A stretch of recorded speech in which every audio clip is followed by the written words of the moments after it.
पटना के गर्दनी बाग से एक बहुत बड़ी घटना सामने आ रही है, जिस घटना को सुनकर आपका कलेजा जो है वो दहल जाएगा। मैं आपको इसलिए बता रहा हूं कि पटना के गर्दनी बाग में एक कन्या विद्यालय है, कन्या उच्च विद्यालय है, सॉरी कन्या मध्य विद्यालय है। और उस कन्या मध्य विद्यालय में हर रोज़ की तरह हजारों बच्चे और बच्चियां उसमें पढ़ती हैं।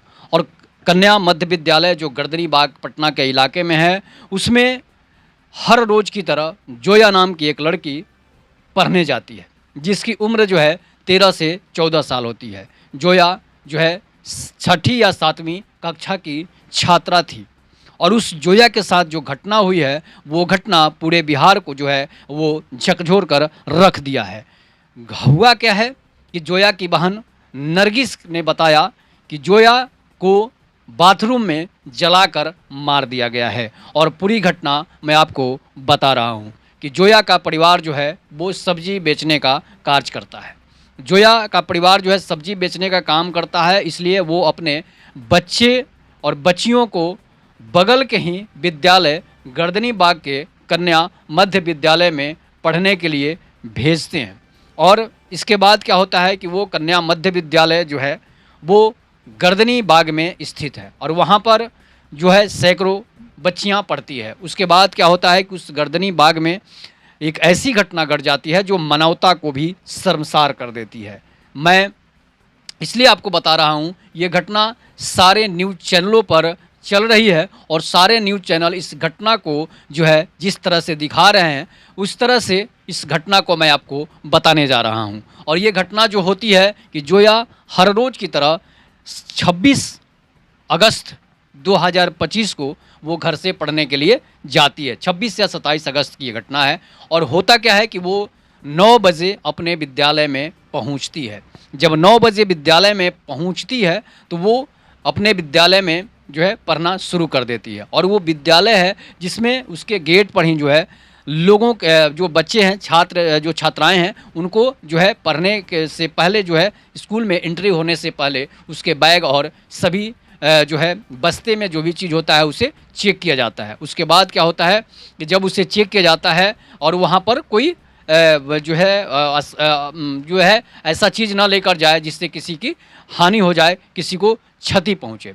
इसके बाद क्या होता है कि उसके गेट पर ही चेकिंग हो जाती है। उसके बाद वो 9 बजे जब स्कूल क्लास में बैठती है तो पढ़ने शुरू कर देती है। जोया काफ़ी पढ़ने में भी अच्छी थी, इसलिए हर रोज़ वो विद्यालय आती थी और अपने अपने सब्जी बेच रहे माता पिता के सपनों को पूरा करना चाहती थी, और वो जो है बड़ा अधिकारी बनना चाहती थी।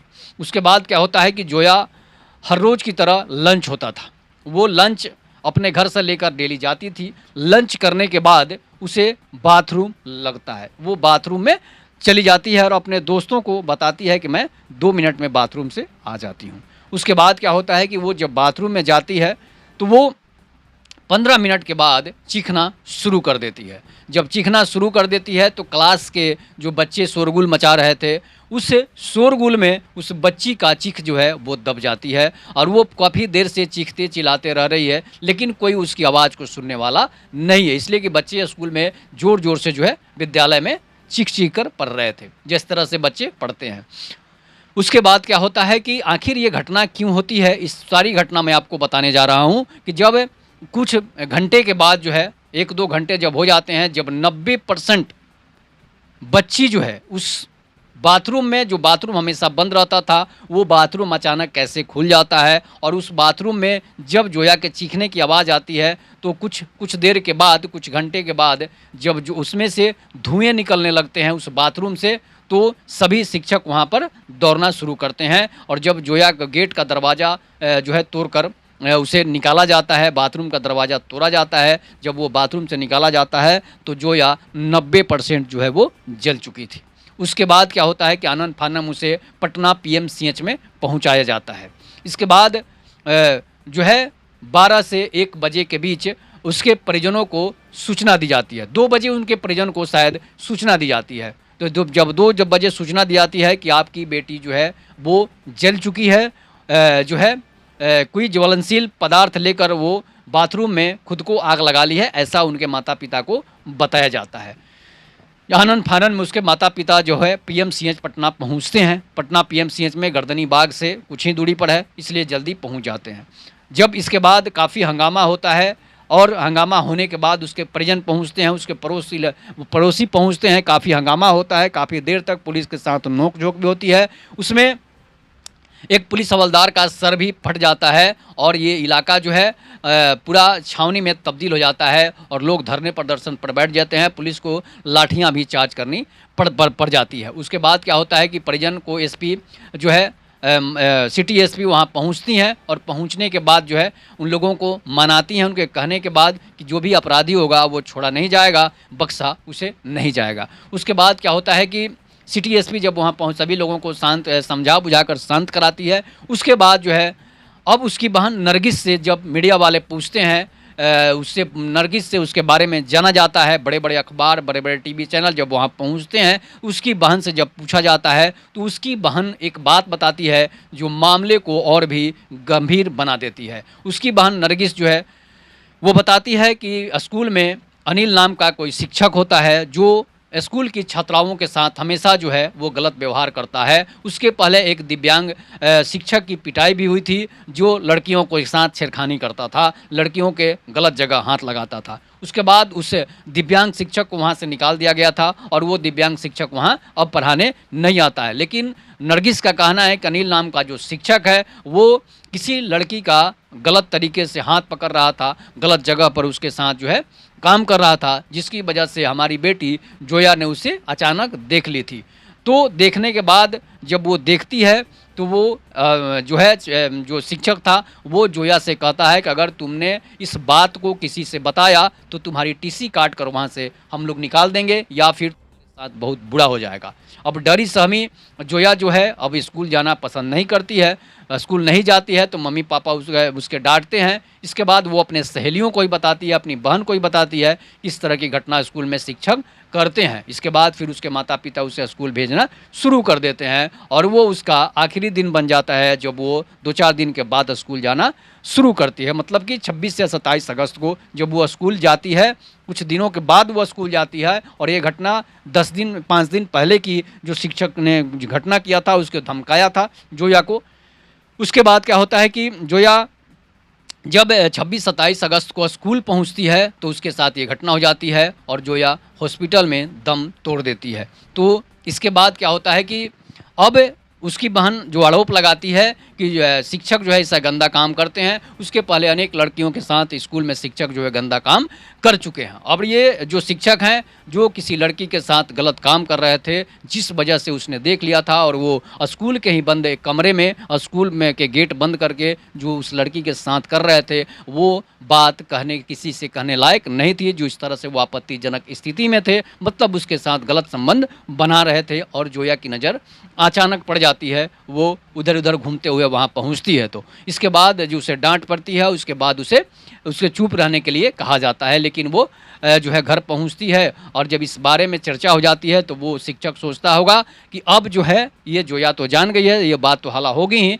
इसलिए उसकी बहन नरगिस ने आरोप लगाया है कि ज़रूर कुछ ना कुछ हमारी बहन जब बाथरूम में गई होगी तो उसे पेट्रोल या कुछ चीज़ छिड़क कर जो है उसको जला दिया गया होगा। इसलिए कि वो बोल रही थी, जली हुई थी लेकिन बोल रही थी कि उसे किसी ने जलाया है, किसी ने बाहर से तेज़ाब या किसी ने बाहर से केरोसिन तेल फेंका है, उसके बाद उसने सलाई मार दी है, जिसकी वजह से हम बाथरूम में ही जलने लगे। इसलिए कि बाथरूम का गेट बंद था, दरवाज़ा बंद था और जो खिड़की से जो हवा निकलने वाली होती है, गैस निकलने वाली जो खिड़की होती है, उसी से किसी ने उसमें केरोसिन तेल या फिर तेज़ाब फेंका। इसके बाद सलाई बार दी, जिसके बाद उसके पीठ और पेट, उसके सभी वस्त्र और बदन जलने लगे। वो चीखने लगी, चिल्लाने लगी, लेकिन स्कूल के शोरगुल में उसकी चीख को सुनाई नहीं दी। तब तक देर हो चुकी थी और हमने एक होनहार छात्रा को खो दिया है और हम बिहार ने एक होनहार छात्रा को खो दिया है। ऐसे शिक्षकों को सख्त से सख्त सज़ा होनी चाहिए, नहीं तो फिर स्कूल की लड़कियां बचने वाली नहीं है और उन शिक्षकों को वैसी सज़ा मिलनी चाहिए। ये एक आम धंधा बन गया है इन शिक्षकों का, जो स्कूल में ही लड़कियों के साथ गलत काम करने लगते हैं। शिक्षक गुरु होता है, शिक्षक को भगवान का रूप माना जाता है, शिक्षक को दूसरा माता पिता कहा जाता है, और वो शिक्षक जब इस तरह की काम करे तो समझिए कि ऐसे शिक्षकों को जो नीतीश कुमार बिहार सरकार ने बहाल की है, उसे तत्काल फांसी की सज़ा होनी चाहिए। तभी जाकर कोई लड़की सुरक्षित रहेगी या फिर कोई मैडम सुरक्षित रहेगी। कभी मैडम और शिक्षक का संबंध स्कूल में पता चलता है, तो कभी स्कूल में छात्रा और शिक्षक का संबंध जो है की घटना हो जाती है, तो इस तरह की घटनाओं पर लगाम लगनी चाहिए, इस तरह की घटनाओं पर अंकुश लगनी चाहिए। नहीं तो फिर हमारा समाज, हमारी संस्कृति और हमारी प्रतिष्ठा जो है वो दांव पर लग जाएगी। जब शिक्षक और छात्राएं इस तरह की घटना करने लगे, कोई शिक्षक ज़बरदस्ती इस तरह की घटना छात्राओं के साथ करने लगे, ये छात्रा जो है एक छात्रा को करते हुए देखा, ऐसे हज़ारों छात्राएं होंगी जिनके साथ छेड़खानियाँ शिक्षक करते होंगे। तो इस पर भी स्कूलों में, कॉलेजों में सीसीटीवी कैमरा लगाने की ज़रूरत है। नहीं तो इस तरह की घटनाएं लगातार होती रहेगी। कोई लोक लाज के डर से लड़कियां जो है अपनी इज्जत बचा लेती है, छुपा लेती है उस बात को, और कोई लड़कियां जो हिम्मत होती है, ताकतवर होती है, जिनमें कुछ करने का जज्बा होता है, जो जज्बाती होती है, जिसे इज्जत से प्रेम होता है, वो सड़कों पर उतरती है या फिर मीडिया में आकर ये बात बोलती है या उसका प्रतिकार करती है, और उस प्रतिकार की सज़ा आज जोया को मिली है। इस तरह से दूसरा कोई जोया नहीं बने, इसलिए सरकार को इस पर जो है इस कर पर ऐसी सज़ा मिलनी चाहिए ताकि इतिहास बने। तो ये एक सच्ची घटना है जो गर्दनी बाग पटना की है। तो इस पर आप लोग अपनी प्रतिक्रिया जोड़ दीजिएगा। तब तक के लिए नमस्कार। जय हिंद, जय भारत, जय श्री राम।